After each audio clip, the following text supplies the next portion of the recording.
Okay. I'm so glad I read this. What do you make of the research emerging this week that suggests underground microbes on Mars suck so much hydrogen out of the air and cause dramatic climate change on the planet? I read this, and what it said was that they think around the time that life formed in our oceans, about 3.7 million years ago. Billion years, obviously, yes. Where I don't know what day that would be on the cosmic calendar. Would that be about September? On the cosmic, I remember my cosmic calendar. I love the cosmic calendar. I love the cosmic calendar. We all love the cosmic calendar. So that's around September of the cosmic calendar.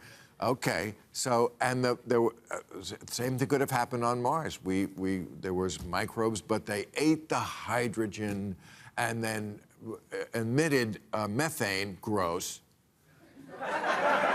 And that caused, they said before that, Mars could have been a balmy 68 degrees, but that caused the planet to cool. The runaway conduct of a species can have dramatic consequences to all other life in that ecosystem. Don't we know it?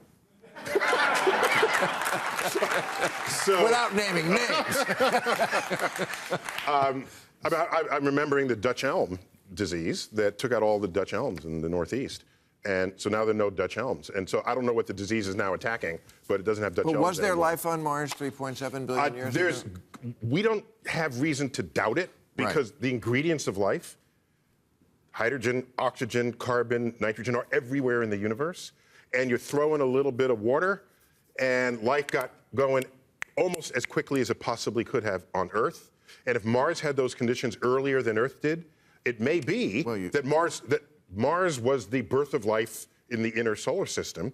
And asteroid impacts, we know, can send rocks into space, and they land on Earth. It's called panspermia. It may be that everyone on Earth is a descendant of Martians.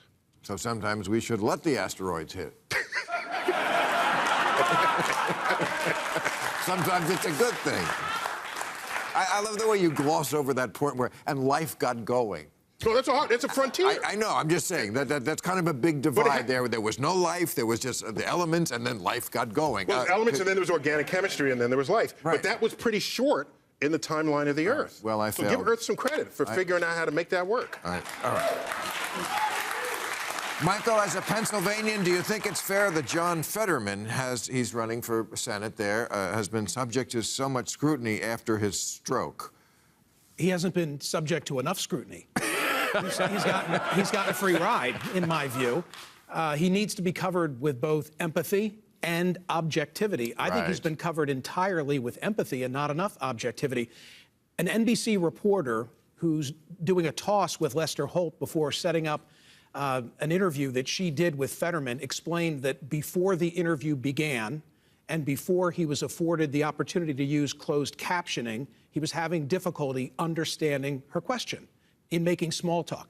Huge blowback against her for having the audacity to admit that. That's ridiculous. And by the way, I think it speaks to some of the tribalism that you addressed in tonight's program, because it's not only on the right and their willingness to just ignore the deficiencies of Herschel Walker, it's going on in this as well. We don't know if he's okay cognitively. He says it's only a processing issue, and as a Pennsylvanian, I'd like to know. But he'll only do one debate, and not until a lot of people have voted, and that's not enough. Okay. Thank you very much.